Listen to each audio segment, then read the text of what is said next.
आता दही मिरच्या करत आहो. हे मिक्स केलेलं आहे. जिरं, धनिया पावडर, मेथीदाणा, तीळ टाकलेले आहे त्याच्यात. बघा मिरच्या आहे 3 किलो. चला आता मी करून राहिली आहे दही मिरच्या. कापून अर्ध्या भागामधून कापून त्याच्यात मिक्स भरून हे वाळू घालावं लागते. 3-4 दिवस लागतात वाळायला. 3 किलो आहे. चला आता पड्डेमध्ये वाळू घालत आहो. बघा कशी फिरून राहिली आहे. मी आंघोळ घायचीच आहे आज संडे असल्यामुळं. चला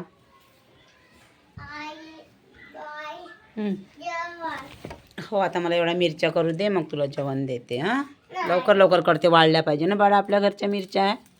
लवकर लवकर करते मी. बात करते मिक्स आहे याच्यामध्ये भरते. लवकर लवकर करून मग तुला जेवण देते आहे की नाही. थांब लवकर देते.